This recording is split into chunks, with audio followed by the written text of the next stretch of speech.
Yeah. Ya sanji judan zuje junala chanjo bada dami jasum jo daki chisu jimbe chonam je dola ja sanje doba sho.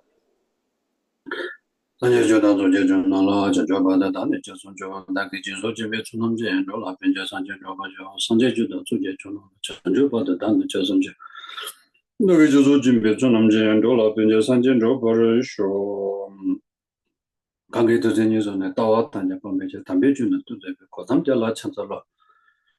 마산주 메시라 바로자 마주 메가 남기 뭐니 소소라리 시주에 마도 산제위 요라 찬자로 니도 쇼 존나 쿠신이 이제 제제 가인단 돌아 펜바지나 남신 이제 대도도 제가 강다ян다 데메토 나나바 근데 나존데서 뭐 니도 장조스 초제 산제 주는 용대라 찬자로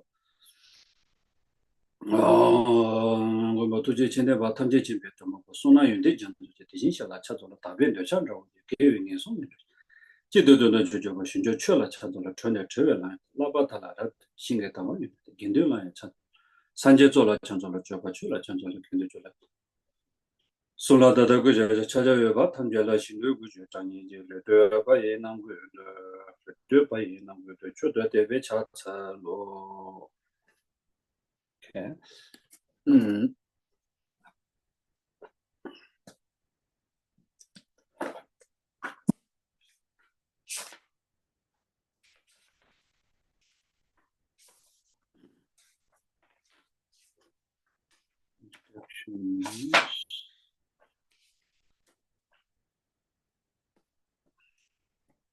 yeah so oh yeah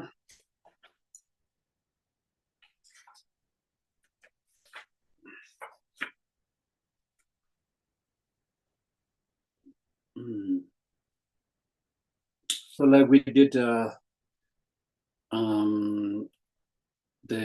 preliminary, like salutations and all this preliminary practice of before we start the session, we always do these prostrations and then mandala offerings, and basically to remember the excellent qualities of Buddha Dharma Sangha, so that you will be inspired and you will aspire to achieve such a excellent quality, such a perfection that are absolutely free from sufferings, that absolutely mind, body, speech all become pure, and eventually that we all have that potential, that we are all equally blessed with such kind of potential, such potent, such kind of the seed is still there while we are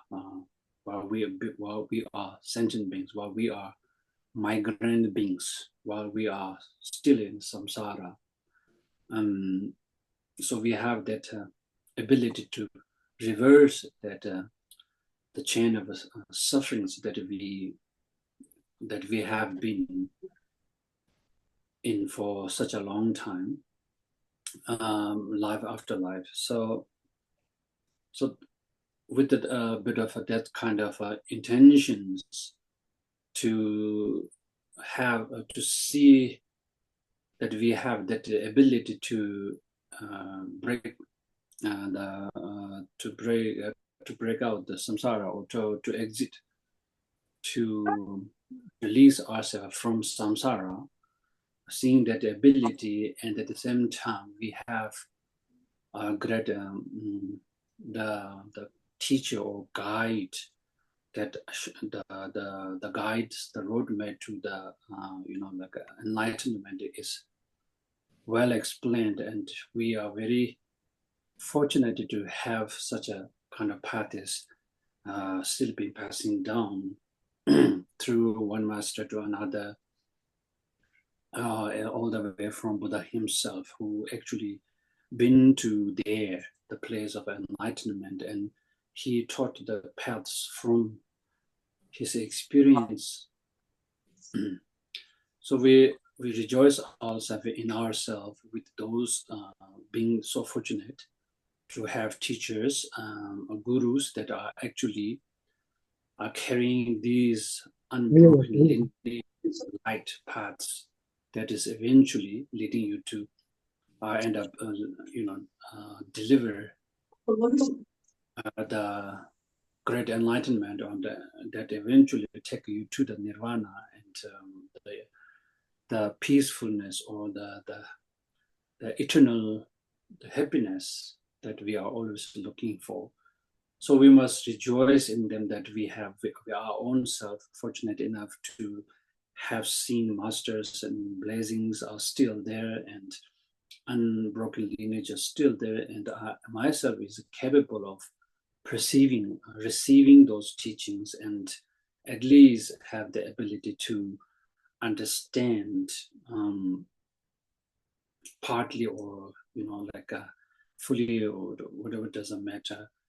So we must rejoice in ourselves like that. So particularly the text, like Tsongkhapa's text, like Lam Rim Chenmo, graded parts that are this the Lam Rim, the graded parts that are actually compiled or designed or put together in such a way that actually clarifies a lot of complexities, and simplified a lot of things in a way that we can understand and practice and more approachable on a practical level, so that availability and the practicality of the teachings are very rare to come,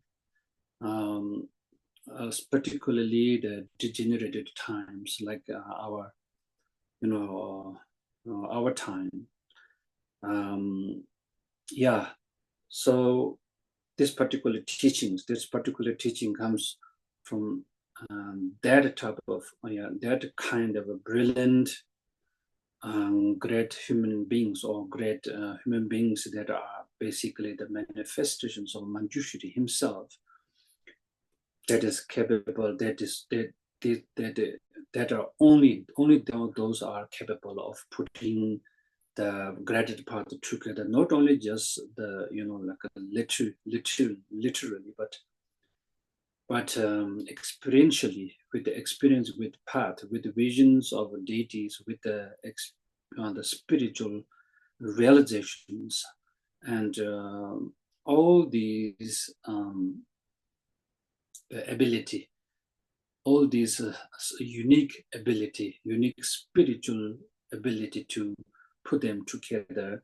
Tsongkhapa is the perfect person or master to put them together, with the help of Manjushri and the vision of all the great masters ever appeared in this current kalpa, on this earth. All the way from Buddha himself. So that's how we, must rejoice ourselves in practicing the Lamrim. So now, in order to go through the practice of Lamrim, when he composed texts, it started from the homage, the salutations to the Guru Manju Gosha, the Manjushri himself, as seeing himself as a guru,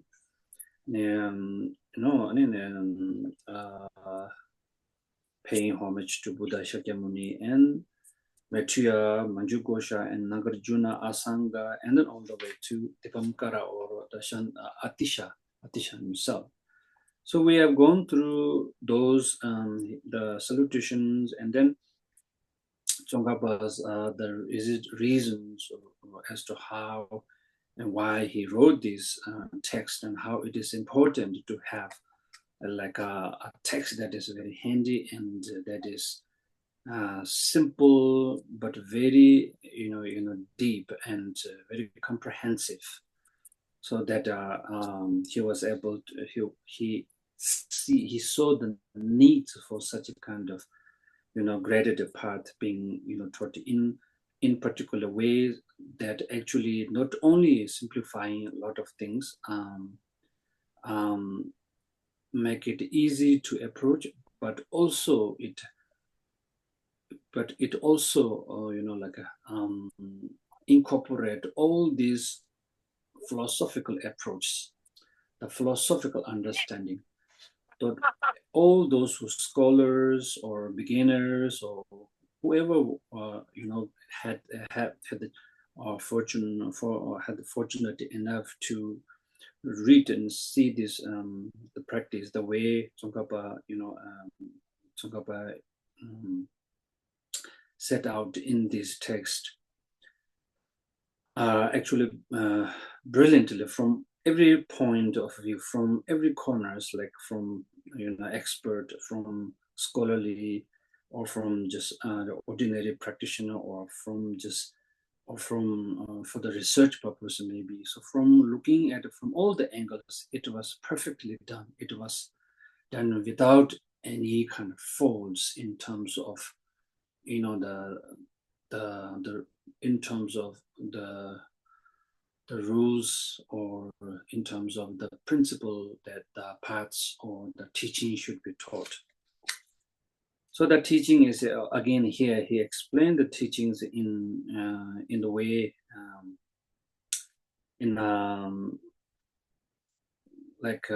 explaining your stage of partner. He taught this in 4 parts, like showing the greatness of the teaching, the author, and then showing the greatness of the teachings in order to engender respect for the instruction, and then how to listen and explain the teaching, and then how to lead students with the actual instruction. So he actually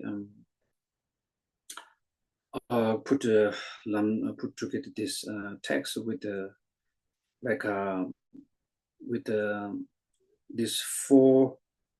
these 4 guidelines, these 4 actually the underlying the principles with these 4 way of giving teachings. So first he started with the greatness of the author, like if it so it is very important to know the who said what and who is the one who actually said what. Therefore, to understand the teacher, what kind of levels of teaching, the realization that he has, it's very important. So the story, life story of Atisha, Atisha, that's how it comes in as the first, the start with the Atisha's life story. Now, showing the greatness of author. Atisha, I hope you have read all these stories. So maybe I'll go through a little bit overview. Atisha actually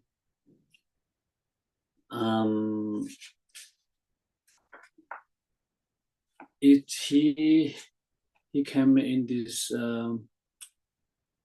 he came in Tibet, and also he was born in eastern India, nowadays probably nearby Bangladesh. And he actually, it's his 10th century. During 10th century, he become the most reliable scholar and yogi. So his approach to Dharma is very unique, because he actually, he was born with so many excellent qualities. Even from very young age, he exhibited great, the sign of great sign of those the qualities of great masters, enlightened beings. Even from very very young age, Tara goddess is always with him. to instruct him, to guide him through all kind of things. And Tara goddess every now and then comes in the form of like a princess from outside, or those who are kind of entertainers, and always tell him that, okay, these the mundane, the pleasure that you are seeing are actually just like a illusion. Never ever fall, fell for them, or never ever be tricked by those, the samsaric natures. These are just illusional. These are like impermanent natures. These are suffering natures. The Richipu, the great son of great lineage, don't be fooled around by the samsaric delusion. So Tara goddess every now and then, like remind him like the paths that he is actually at.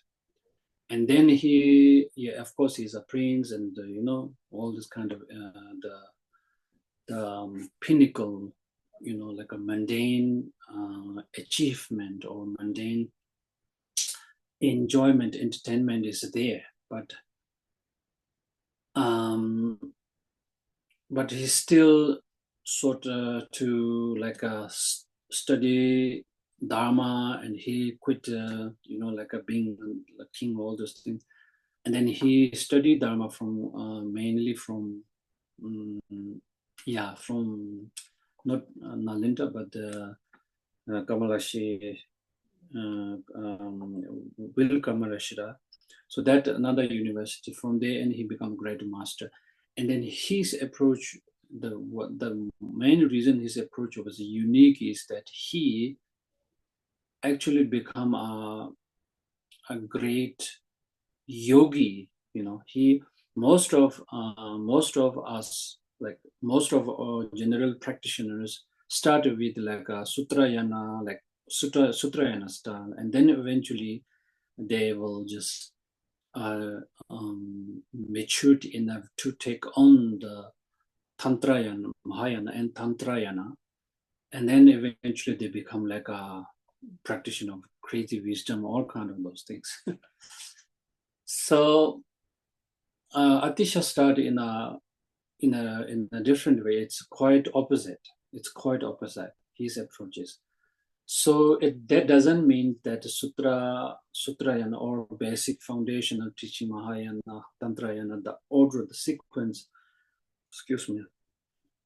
the sequence hasn't been like a reversed, but sequence, the order of the paths and practice is there, because he was actually born with those qualities already. So he is capable of those the Mahayana practice already, and Tantrayana, and he is seeing have the visions of deities all the time. So he practiced those mystical or tantric, mystical tantric practice at a very young age, and he even sometimes Jopala Shikpa, or this kind of crazy wisdom. He did practice all this crazy wisdom, all the like a yogi, mystical yogic practice, like this, such as going to the cemetery, and like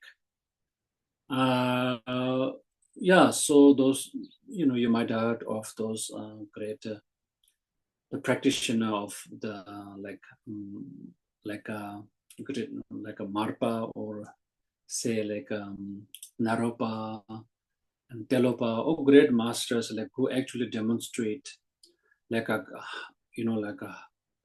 highly unfathomable practice, like killing or eating like a flesh, eating animals alive, but they are actually practicing the Dharma, or they are actually demonstrating the illusionary nature, the delusion, or the illusory natures of the, the samsara, and they're not actually harming sentient beings. They are actually capable of, even if they, with the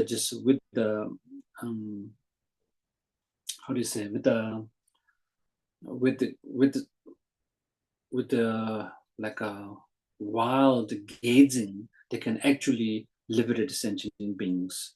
Liberate sentient beings, they can actually make the sentient beings leave the consciousness, and the special, the unique ability, the realization, the height of the realization is that they can actually see that the other that particular sentient beings, his time has come, and therefore, the master can literally help to put him into that, like a central energy, and from there, master will then escort them to directly to the Pure Land.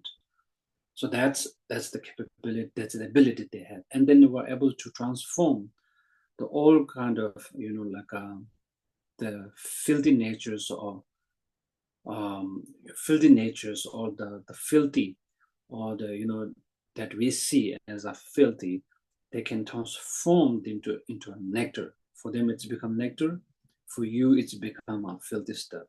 So that kind of ability, transforming, let's say, poop into like a nectar. So that ability is there. From that ability, if you practice such kind of such kind of mystical or crazy things, if you do, then it's a part of the practice. It's a totally under control, and it is not what you are seeing it is. Therefore, therefore, Atisha started from there. And then eventually, with the help of Tara, especially Tara's guidance, so he eventually then become a monk, right? Which first is like a crazy wisdom practice, all these things, tantra and all these realizations there. Then he eventually, came down to become a simple monk, and start giving the simple teachings like taking refuge and bodhicitta. And in Tibet, most of his time he just gave teachings like that, because of Tara's guidance and many other reasons, that he eventually chose to become like a monastic, and then give teachings in that way, in a monastic way, or it's in a more humble and simple way, not going like a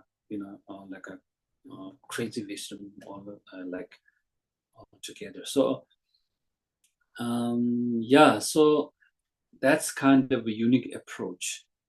He come from being a yogi, like a yogi style, practices in a crazy wisdom style, and then he just, eventually he changed it, or eventually he has chosen to be like a simple style, but the deep, mainly focusing on the practice like a bodhicitta. And bodhicitta and the of course emptiness, but mainly bodhicitta and what is known as the preliminary teaching or basic teachings or foundational teachings. That realization, like bodhicitta, the teachings are the real teachings, the realization that you need to actualize. Those are the same teaching, same practice, same paths that is only those are capable of actually capable of the delivering the enlightenment that you're looking for, like the compassion. Without compassion, all this mystical practice are not like a part of the path. See, that's why first you need to train your mind in the compassion, loving kindness, or like the six perfections. Those are the key things. Those are the real teachings, and that should be the pillar of the teachings. And then after that, if you have mystical powers, all those things, you will then use them as a contributory factors, as a contributory factors to enhance your kind of your activities to liberate sentient beings, or to help liberate sentient beings from the samsara. So that's how that the Atishas, the reverse way of from being like a yogic style to a simple monk. And then he is especially honored as a scholar, yogi, the top scholar that is actually trusted by all the different schools of thought. It's very difficult to win the hearts of all the different schools of thought, because different school of thought comes up in different understanding, different interpretations of the Dharma. Vast and profound the teachings, different interpretation, different understanding, which are basically absolutely fine in Buddha Dharma, because Buddha taught those things in a different ways, and for a different person with a different capacity. Therefore, all the school of thought has a reason to go through that kind of paths and establish that kind of, establish that kind of the approach, or that kind of view. Assertion, that kind of assertions that is established and then become that are actually based on the Buddha's teaching that is authentic. Because to a certain level, you need to understand teachings in that level, and then eventually you can then move on. Then you can just move on to the next step. So those all the teachings, all the preliminary teachings, basic teachings. One teaching is like a stone steps, a stepping stone. What stepping stone to another, the higher understanding or deeper understanding of that particular teachings. And then he came to Tibet, and he initially have the vision of when Tibetans come to India, and especially those the Tibetan king, the last king. There is a great Buddhist Sattva. He has been trying so hard to get great master Atisha, because he has been having this master fame, his popularity a lot, and the moment he heard the Atisha, it brings tears to his eyes. So there's a special connection that he felt, but he sent lots of Tibetans to bring him to Tibet, and most of them end up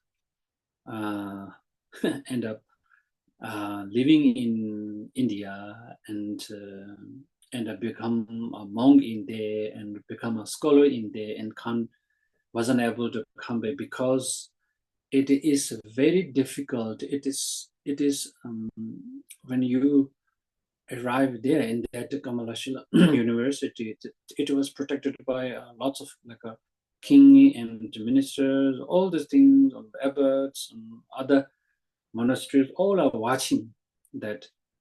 This all are very careful that nobody will actually, approach to Atisha and take him anywhere, because he is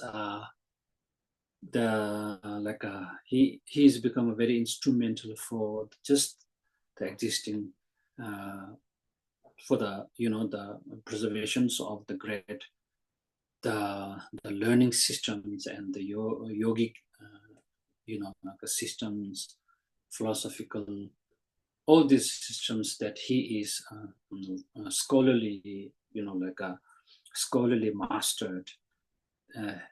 He is one of those rare masters that are actually capable of preserving preserving the whole comprehensively preserving comprehensively, preserving teaching, all the holistically teach and preserving teachings on extensively and comprehensively. Therefore, they don't want to lose such a gem that they have, and that he's been protected by kings, all the minister, all this whole nations are involved to protect him. Therefore, it's very difficult to even just talk about the Atishas, leave from that monastery, that university. Therefore, it's lots of Tibetans there. It took 20 years to actually to ask him to come to Tibet. Eventually, one of these the prince, the last king, the prince was able to come. He himself went there to ask Atisha, and then Lama Atisha, the Chanchu, the senior one, that is actually the king, who is also a monk, who actually came to, he died in Nepal, and because many reasons. He said actually that he actually was in prison, this war going on. He was happened to be recognized as a, or king of Tibet, and then the suspect that he could have other agenda. That's how he ended up in prison, and they were demanding like a gold. Tibet is very well known for gold during those times, especially during those times. So they were demanding like a gold in order to bail him out. So gold like his body size. So the Lama Chenmo his younger brother was busy and collecting, looking for gold, and he eventually was able to collect the gold at almost his body size. Only head size of the gold is still needed to be collected. That's why then he went to see his elder brother Chanchu, who is in prison, and he told him to just be patient for a little bit, and then he said he got almost all the golds that they are demanding. He got all the golds except part of the size of his head. So he already got the size of his body. So then his elder brother said, "Okay, don't waste your gold in the hands of like what do we call the evil people. This king is very evil. It's very this king that put him in jail is very evil." He said he could have ordered the soldiers from Tibet, and then could have easily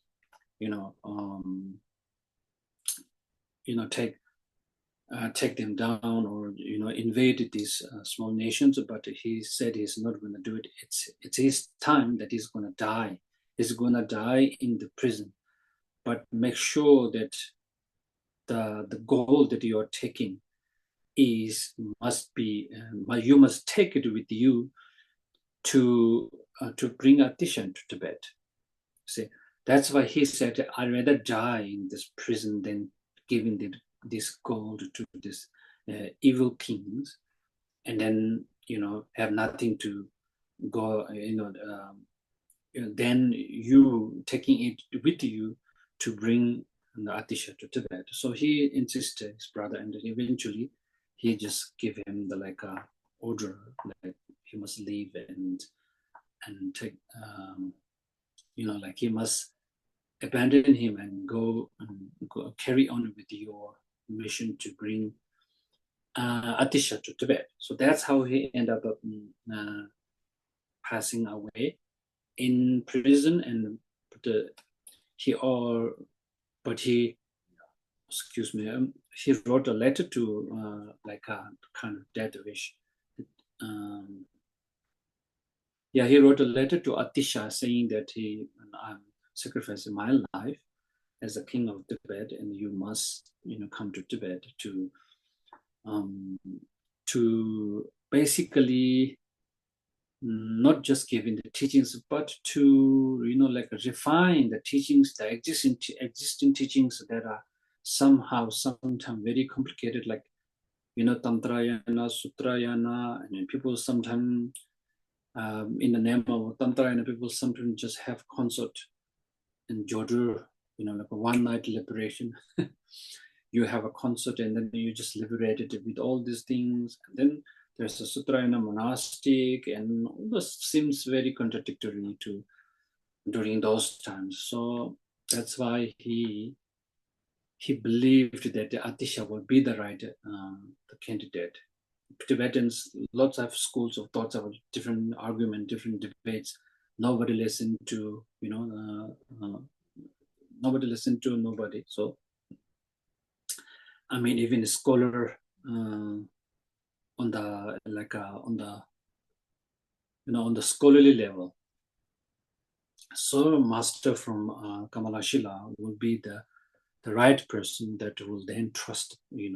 Tibetans wouldn't easily trust anybody other than great masters like Atisha. So that's why, that's the main reason. That's the main reason. The primary understanding is that he saw these kind of the Dharma being desecrated and Dharma being polluted by lots of misconceptions, sometimes in the name of Tantrayana, sometimes in the name of like Sutrayana, being monastic, too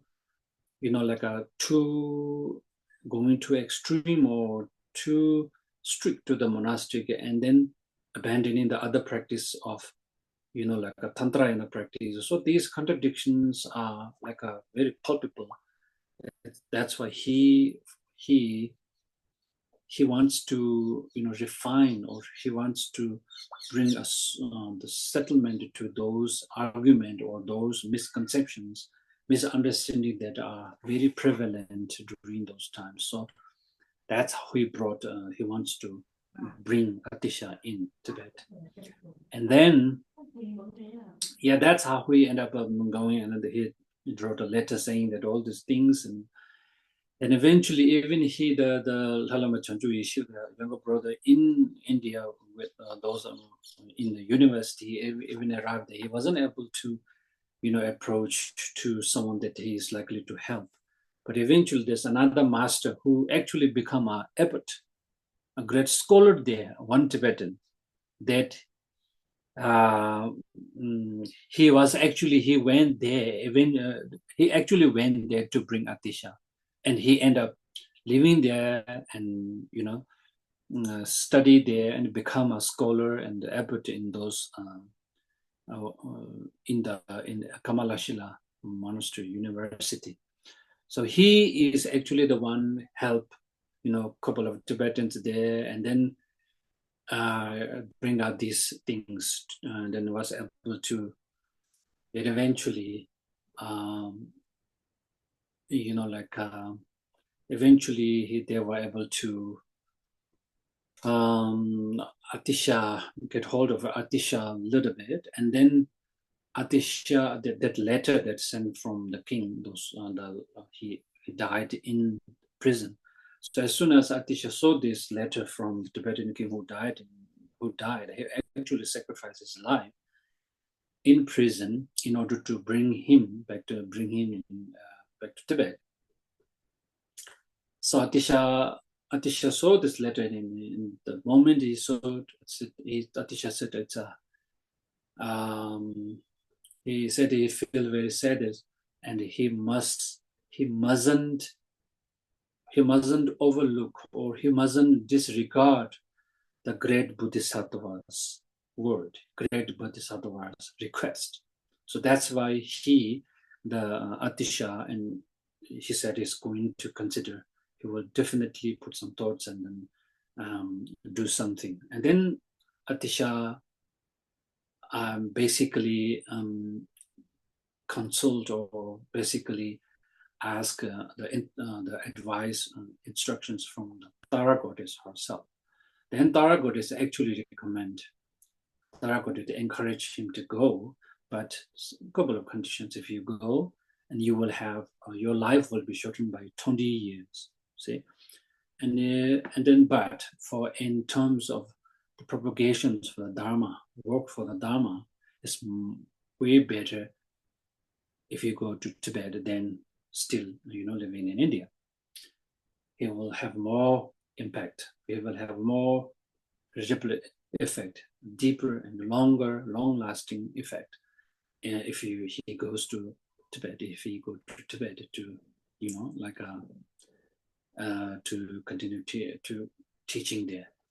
So that's how Taragot is encouraging. Then it's not easy to make an excuse to go to Tibet. You have to come up a very good reason, or all kind of things, or diplomatic ties, or whatever those political things. Or it must be very, very like it must be like a very like a convincing or very compelling reasons as to why you have to leave, go to Tibet. It must be related to like a like a geopolitical and greater political reasons, or diplomatic reasons, or something in that nature. But anyhow, he make an excuse of like then Atisha start making kind of excuse because he's been overlooking, or he's been presiding over all kind of things and lots of responsibilities of all these like the department of different department in the monastery. So yeah, that's how we make an excuse of like a gradually, slowly. He just tried to just kind of designate, or he kind of delegate those tasks to many other masters, like one by one. That eventually he will then have a free time to go to Tibet as a just like a holiday to visit Tibet, and so it's he promised king that only 3 years, and then they will be back. So king eventually agreed that he can go if he coming back in 3 years. So that's how he ended up going to Tibet. And then the good thing about his present in his arrival in Tibet is that after his time is up, like about 3 years, of course he met his one of his principal disciple, and because of this karmic connections, they felt that karmic connection, Tara goddess has actually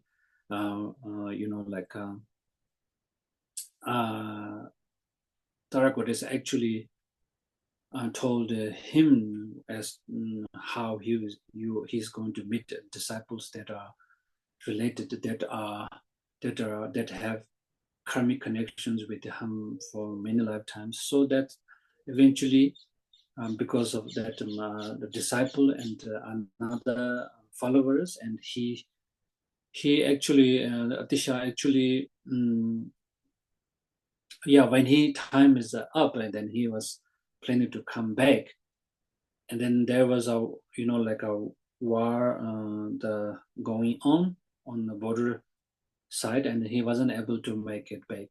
Then he sent a letter saying that, okay, asking king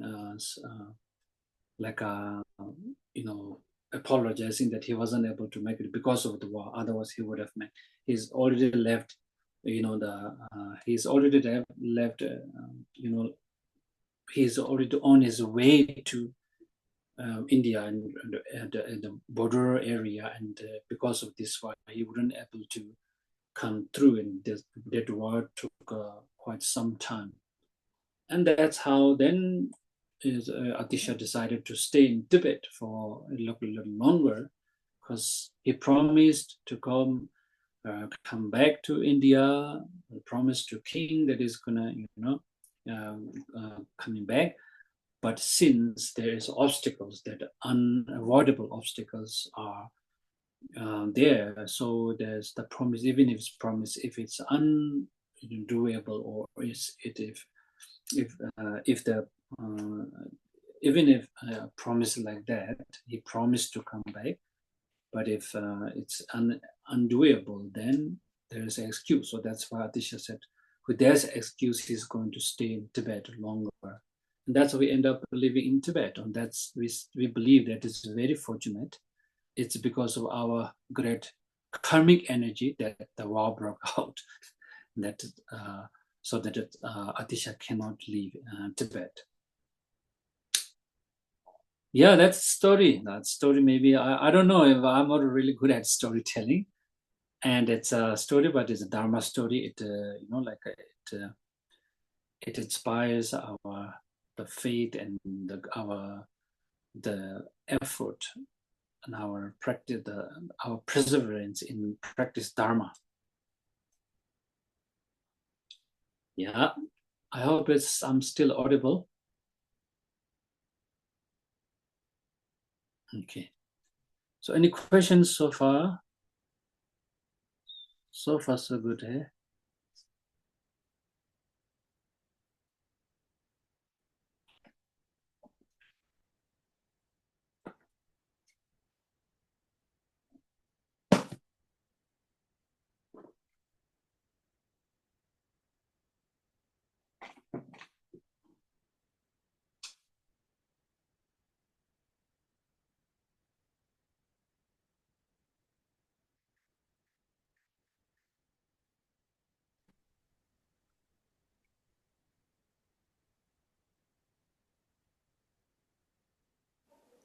Okay, any questions? If no questions, maybe Geshe-la. Okay. Geshe-la, one question. Sure. In page 38, under the heading, how engaging in proper practice, he gained the good qualities of experiential knowledge. And the first paragraph, second last line, you must have the good qualities of knowledge. Can Geshe-la explain on that or elaborate on that line? Which one? How upon that basis again, good qualities? Page 38. Number 2, how engaging in the proper practice, he gained the good qualities of experiential knowledge. That paragraph, second last line. I highlight for you, Geshe-la. Yes. Yes. Okay. Therefore. Yeah.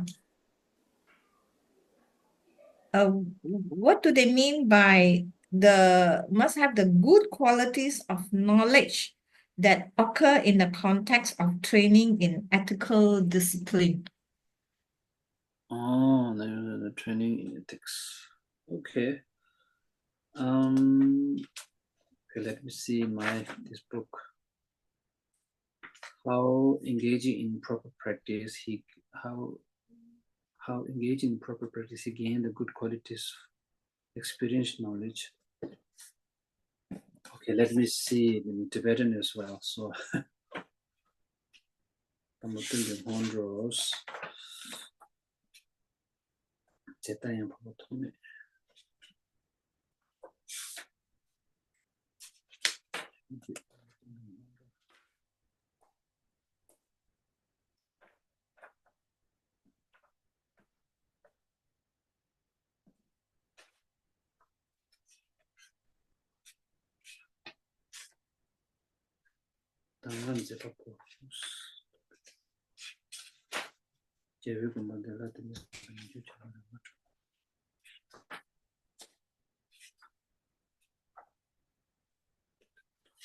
Okay, I think it's not here. But anyway, how engaging in proper practice, he gained the good qualities of experiential knowledge. So in general, let me read first. In general, the three precious scriptural collection include all of the scriptural teachings of the conqueror. Thus, the three precious trainings must also include the teachings as they are realized. With respect to that, the scriptures and their commentaries repeatedly praise training in ethical discipline as the basis for all good qualities, such as the training in concentration and wisdom, such as good qualities, such as, therefore, at the outset, you must have the good qualities of knowledge that occur in the context of training in ethical discipline, ethical discipline. So, so what is the particular, which particular line that you have like a problem with? Yes. That means at the outset, Yes. you must Yes. have the good qualities of knowledge that occur in the context of training. In ethical discipline. Yes. This is very important. The funny thing is, not everyone is, like let's say if you receive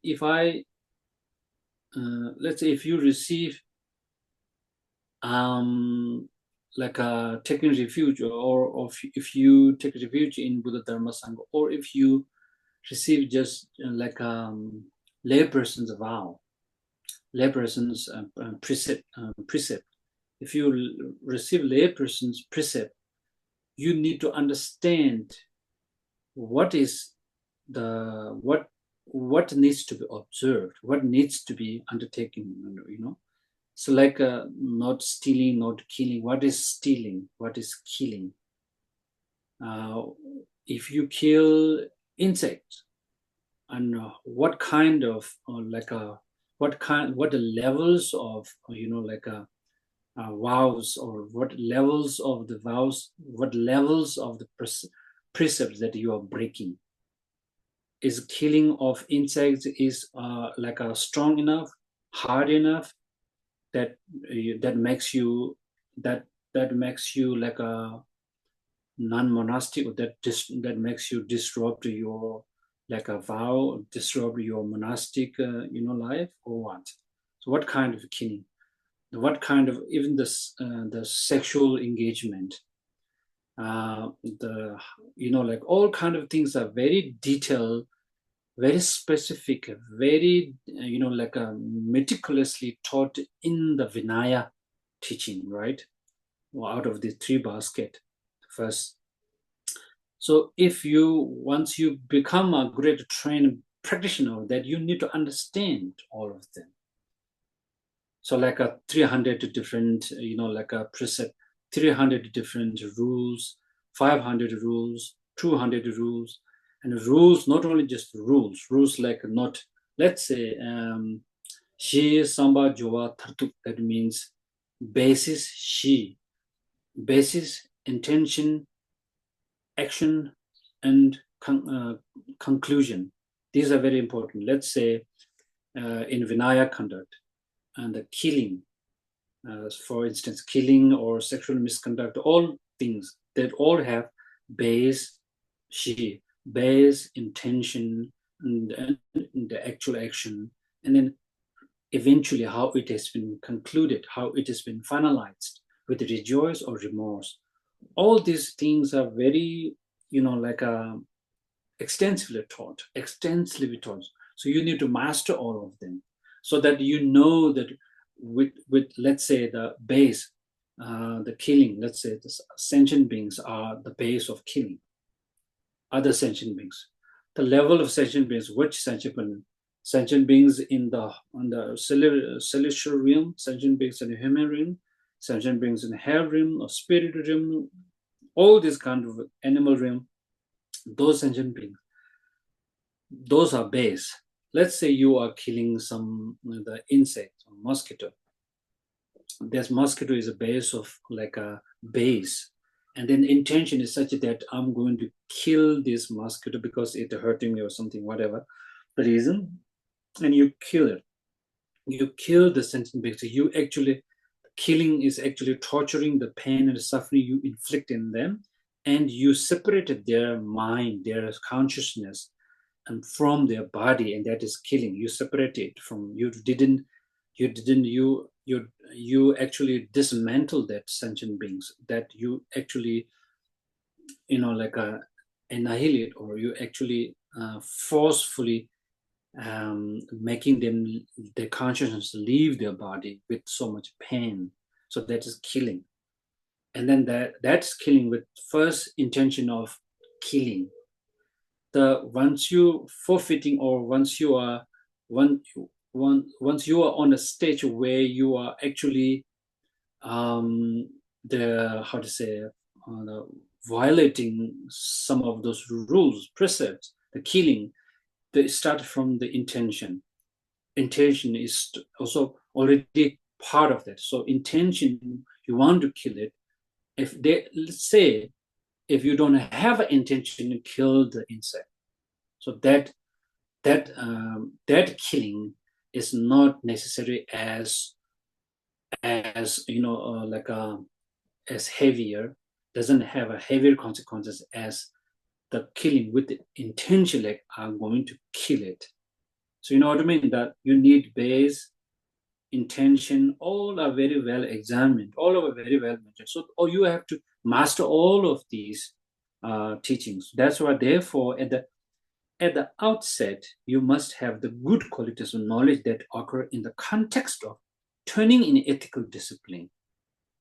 So therefore, at the outset means here, in the beginning, to begin with, what you do, how you begin the teachings, how you begin the practice.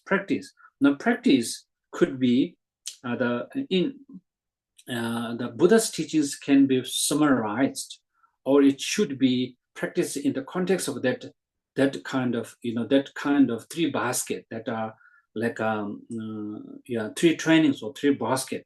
The training of ethics, training of love, training of ethics, training of the concentration or focus, and then training of wisdom. So these three baskets. So you start with third training of discipline. First, discipline. So discipline is not like we say, oh, you must to discipline, and then perseverance, and then you success. It's not just like the regular things. But very intentional. The discipline means very particular, right? Precept, 200 rules, 300 rules, and another which each 300 rules has like a base, intention, and actual, and how, as to how they become kind of rules, and what excuses are there when you actually did these actions, you are still not disrobing because of the intention is not there, and it's not strong enough, even if it's killing. Let's say you kill somebody accidentally, and that doesn't make you disrobe. Let's say if you kill them, but there's no rejoice, they have remorse, and it's less the weight of the gravity of that, the karmic, the gravity of the karmic weight is much less than rejoice after killing. All these kind of things well considered, then you approach life through that way. So therefore, first you need to have the discipline. So if once you have a discipline in the sense that all these rules and discipline, once you have developed that kind of discipline, you're familiar with those discipline, then the concentration will comes naturally, the samadhi or the concentration, because of you are so mindfully looking at your body, especially when Vinaya conducts Vinaya texts, when you're reading them, think about them, you will just naturally so mindful of what your hand is moving, where it is moving, why it is moving, and I'm moving it not to harm other sentient beings. Even even if you mustn't play with you mustn't play, even if it's like just a stroke of even if just a blade of grass, you mustn't use them to to harm other sentient beings, or even if you with some kind of fun way, or even if some kind of playful way, you mustn't play hurting sentient beings, because they may not hurt sentient beings at that moment, but it will eventually, giving you the mental impressions or mental imprints that harming is okay. It gives you a gateway. It gives you a go ahead, the green light to access that kind of actual harming. So even that needs to be mindfully.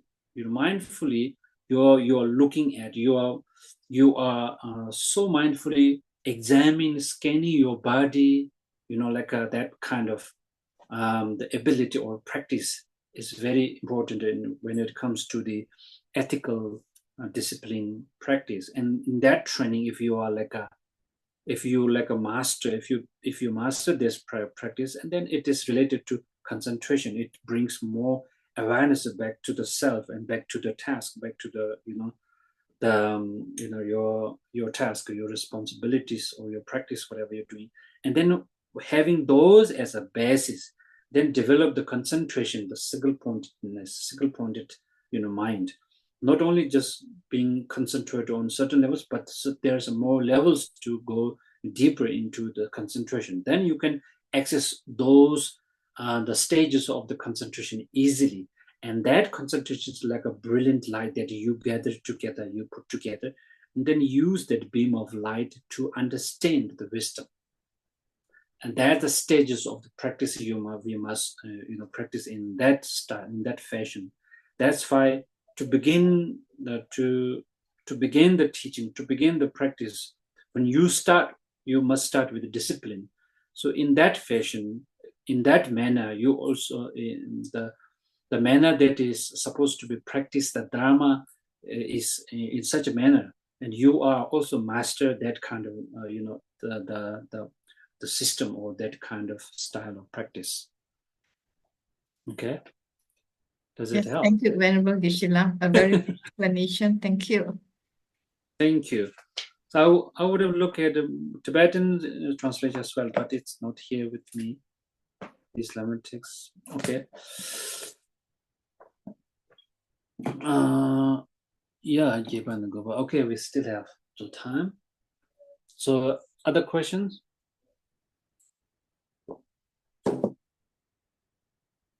Any other questions?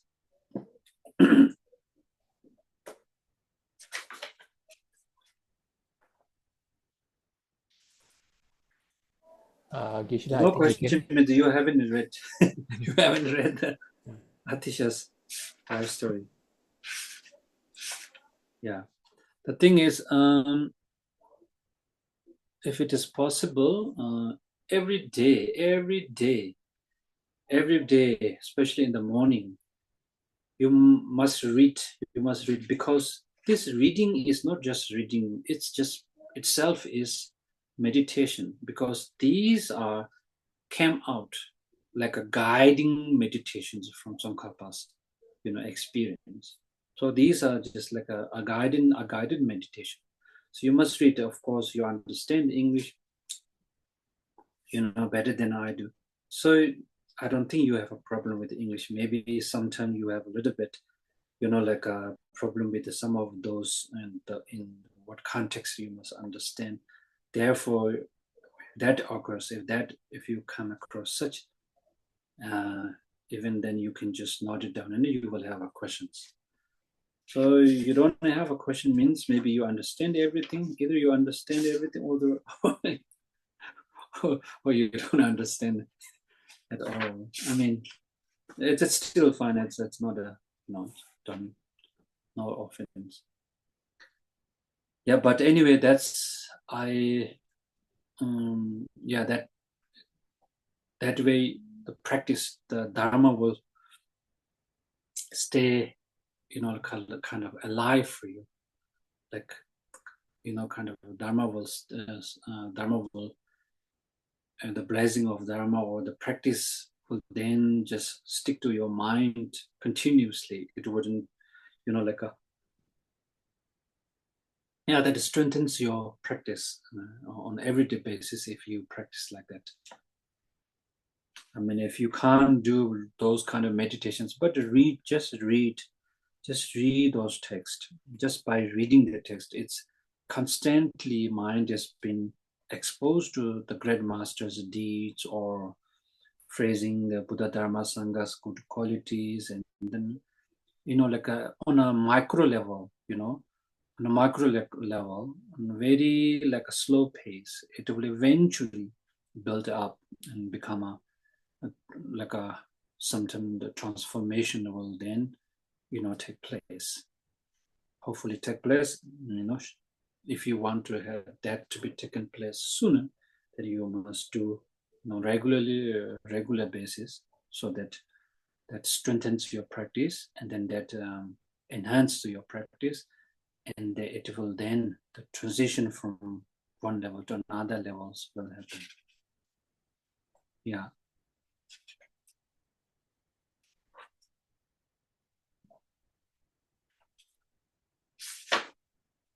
So the star now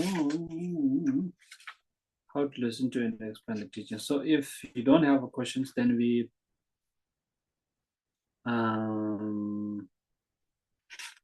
let me maybe the Atisha's story, like briefly go through some of those like the headlines under which the story his life Bible is being taught. So maybe here it is they're giving some of these guidelines. So I will read them, and hopefully we'll have kind of briefly the understanding of his life story, and then rejoice in his excellent life story and his lineage. So here it says, showing great teaching, showing the great. I don't know. Do you have those? Do you have this? The like headlines. This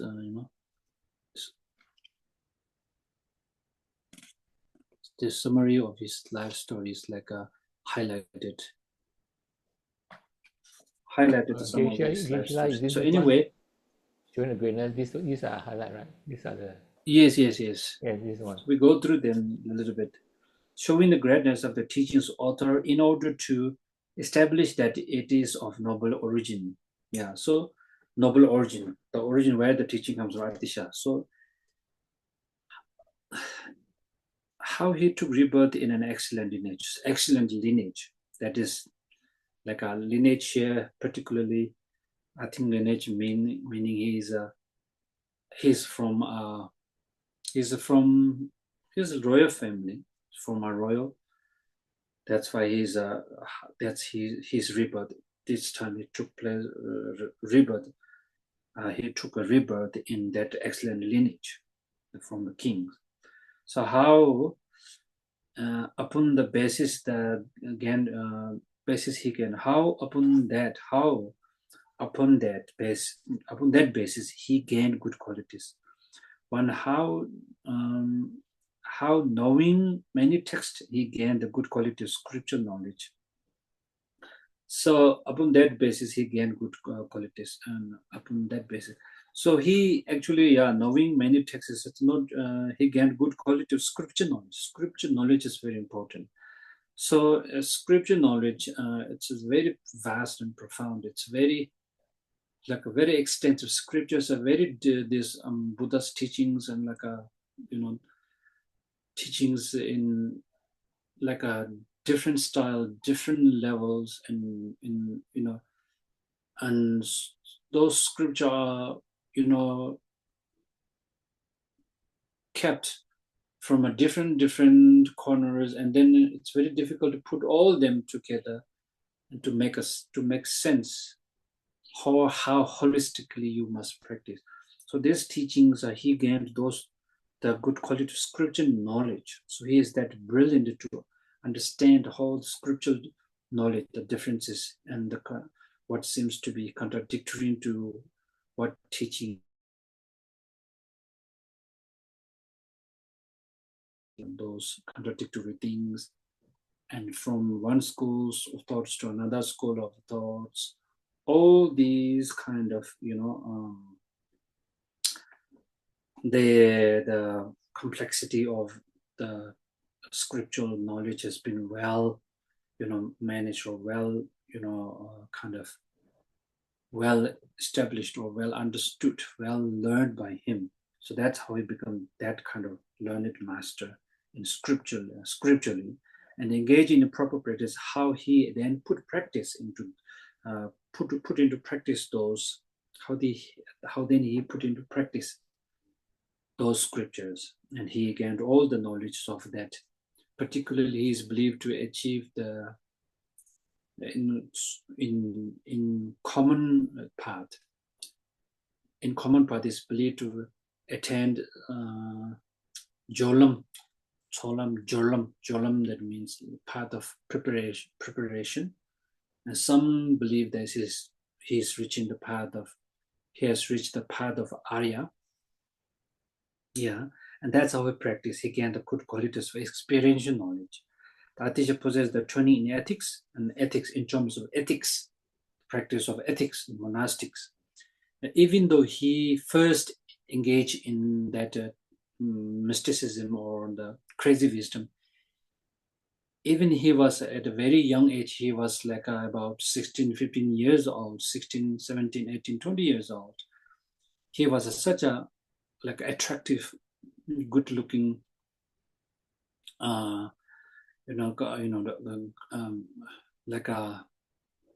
attractive build.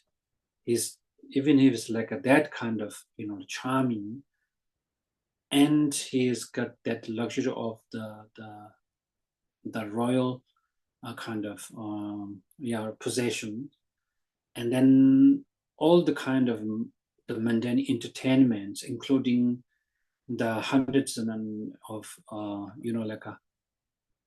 most attractive women that he has been encircled by. He never have a thought of a sexual a engagement like a mundane people will do. Like I said earlier, that the Tara goddess is always there. One of those are always Tara goddess. So teaching him not to be fooled around by the samsaric natures. That's how he is. Yeah, so that's how, even he wasn't like a monastic, his ethical disciplines is a very strong. And during he become a monastics, and those practice of, even if the slightest moment of intention arises, he will just easily detect it, and then do the necessary practice or remorse, how to say, purifying those negativities, and do the confession ceremony, things that needs to be done. Once that kind of, even the slightest moment of that intention arises, he will immediately, tame them. That's how the ethically. And then in basic, the ethical could mean like a basic ethics, like a monastic ethics. And then Mahayana ethics, that's even more difficult. And then Tantrayana ethics, that's even more difficult. Because, so anyway, even in, Mahayana ethics, like Bodhisattva vows, he never transgress, he never violate any Bodhisattva vows. Those are very difficult to keep. Even if in the slightest moment of your intention, or the slightest, the flesh, like a moment of the harming sentient beings, is not allowed, So he was able to control, or he was able to bring under control all of these, mental afflictions. When they are about to arise, he was able to apply those practice, and then, put in place all the guards of the mind to protect you from being attacked by those negative thoughts or afflictions. So that's how we ethically trained. how Atisha possesses superior vows of individual liberation. Individual liberation means like monastic liberation. So because monastic liberation is basic practice, you are individual. It was practiced. It was practiced with an aim, with an aim to liberate yourself from samsara. It's your personal thing. It's your individual liberations. You are going to liberation. It was aimed. It was designed to, produce that liberation, personal liberation, personal individual liberation. That's why the vow or the discipline, ethical discipline that actually enables you to break out samsara is the called vows of individual liberations. That is mainly the monastic practice, and taking the practice, the observations of the observations of those the precepts of the taking refuge, and monastic layperson's precept, and monastic precepts of monastics and layperson. Those then Atisha possess the Bodhisattva vow, the Bodhisattva hito, the Bodhisattva vow, and all the Bodhisattva vow, the principles, the abandonment, and the like a Lama Torwa, the abandonment, and the practice of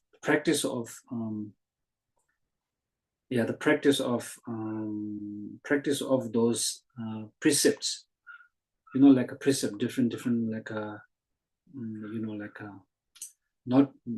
not transgressing any of those precepts.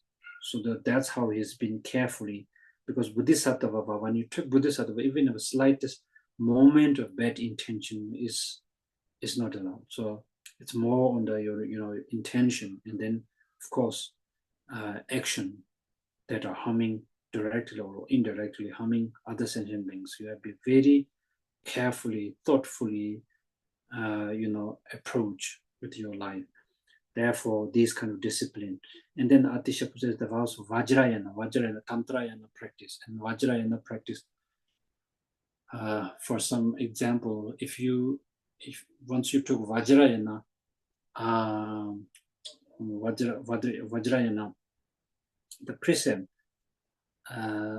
let's say if you see a woman, and you must see them as a dakini or deity, especially the woman.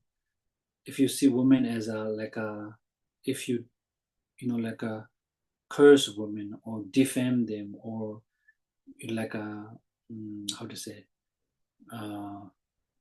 disregard them or belittle them, this kind of assault, all these things about women are not allowed. The moment it happens, it is you are transgressing, you are violating the you're violating the root precept, root vows of Tantrayana. See, so that's Vajrayana, and then that Atisha possessed that training in concentration. How the concentration has been trained. The training in concentration common to Sutra and Tantra, and the training in the concentration common to Sutra and the Tantra. Sutrayana, there's a way you do practice those common according to Sutrayana, right? Training in the concentration. The stages, one stage, so 9 stages of the concentration, and then the actual concentration, something she 4 concentration, and then 4 formless concentration, 4 formless, 4 formless, something she sumeshi, 4 formless, something she sumeshi. All this,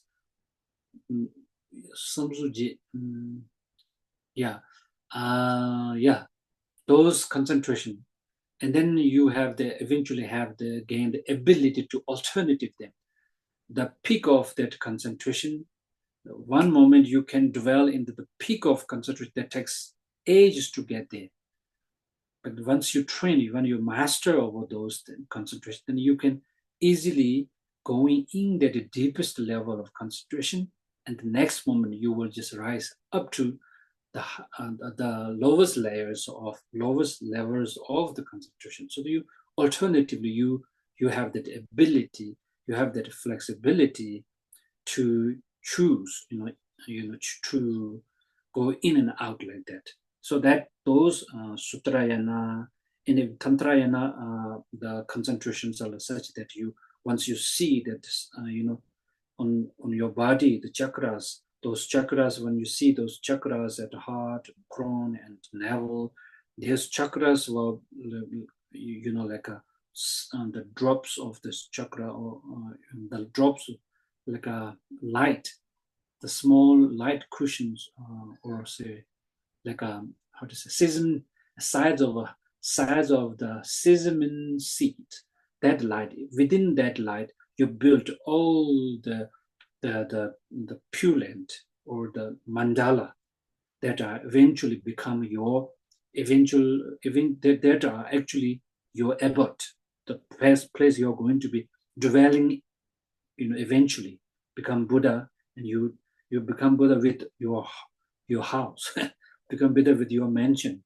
It's just like that. So that's mandala. That's you built all these things within that kind of light, and then within that kind of tiny drops of light that is the around about the size of that sesame seed.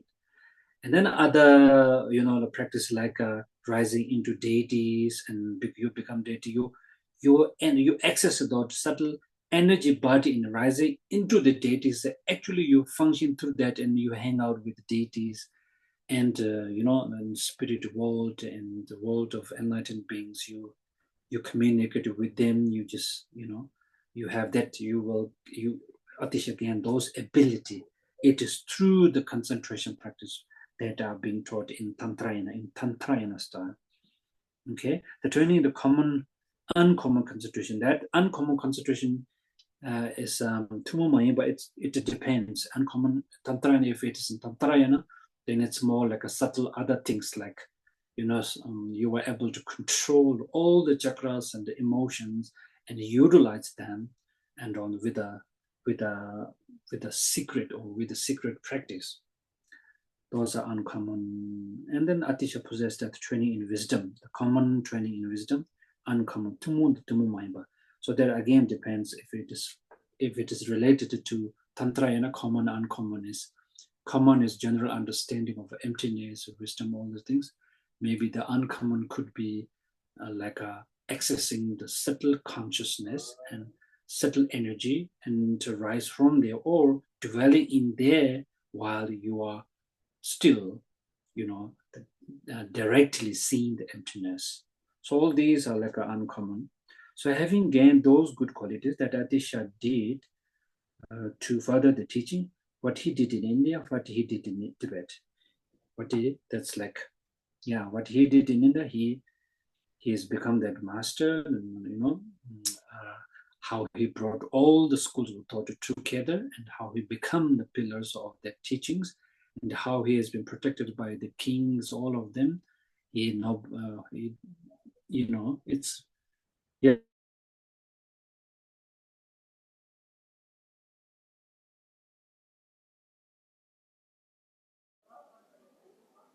king and all these, the ministers all were crying, because what if something happened to Atisha? Because he is the reason that whole system functions in India. He is the only reason that these things, the system of this, the Dharma system of that kind of the university, where the extensive learnings, extensive teachings of all the lineages, like Tantrayana, Mahayana, and Hinayana, all the teachings were well established, just because solely depends on him. That's why he's that important.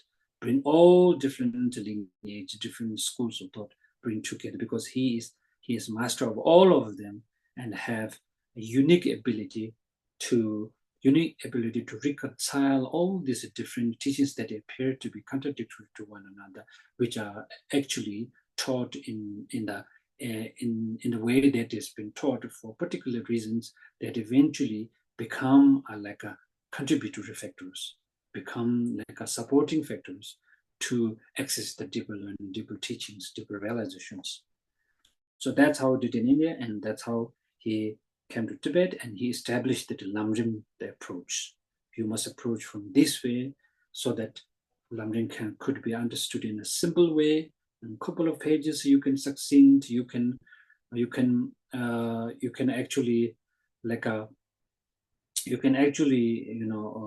how to say, put all this together in a according to your capacity, in a very like a simple way, yet very comprehensive and yet very holistic nature, and that actually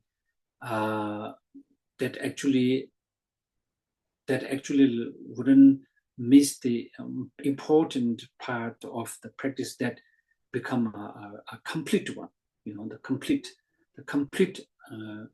practice. It's very important. Let's say if you practice halfway through and then you miss the other part, and then it's not going to function like a machine or whatever. If you live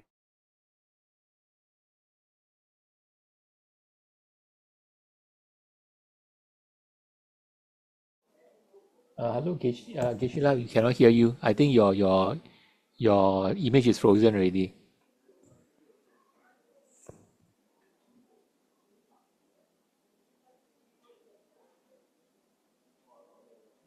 Okay. Geshila. Geshila.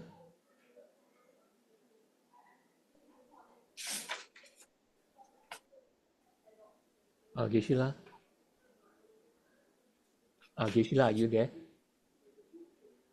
hello.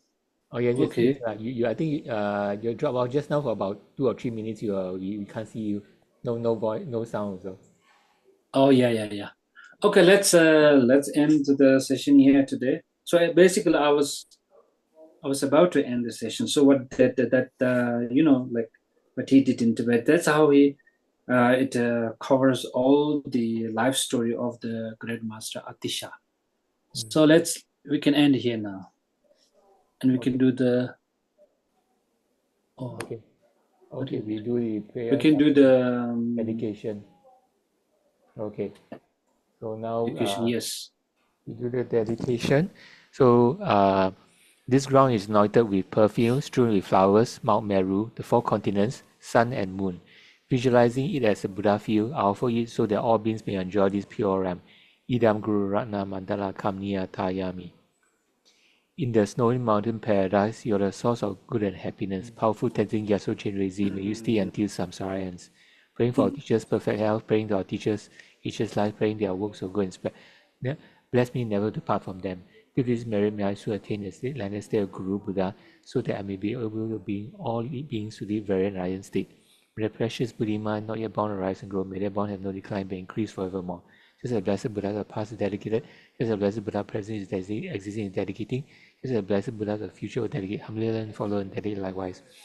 Regions where the supreme precious Dharma has not spread or has spread but then declined, may I illuminate that treasure of happiness and benefit with a mind deeply moved by great compassion. May anyone who merely sees, hears, remembers, touches, or talks to me be free in that very instant from all suffering and abide in happiness forever. For as long as space endures, yes, for as long as living beings remain, until then may I too abide to dispel the misery of the world. May I be a protector for those without one, a guide for all travelers on the way. May I be a bridge, a boat, and a ship for all those who wish to cross the waters. O Venerable Compassionate Gurus, we see your blessings that all coming debts, obstacles, and suffering of other sentient beings, without exception, ripen upon us right now. May you give our happiness and virtues to others, and thereby invest all beings in bliss. Okay, Geshe-la, over to you. Okay. 다게 진짜 배경원에 되는 로아kulaka 베트 차버지 줄로선 차버 때문에 important 사제 쇼 잔조 스료를 보지 마지 받아지 제와 냐바메바야 고네 콘도 배워쇼 제와 콘도 야다 라고 되게 취지 para 런저 사다란 주의대도 도제제 고고원요도 쇼 냐마바베 지들 쳐봐도 kundu sumba tiyan tiye te ta kundu jesu ta ke wanda da tan je rato mo kana rawe ko shima so penda de wa mali ju ni jene so wa tinde janso sha be sinde po de ji. Okay, thank you, bye bye, Okay, see you. thank Thank you. you, Venerable Thank you, Geshe-la. Kaisalan. Thank you.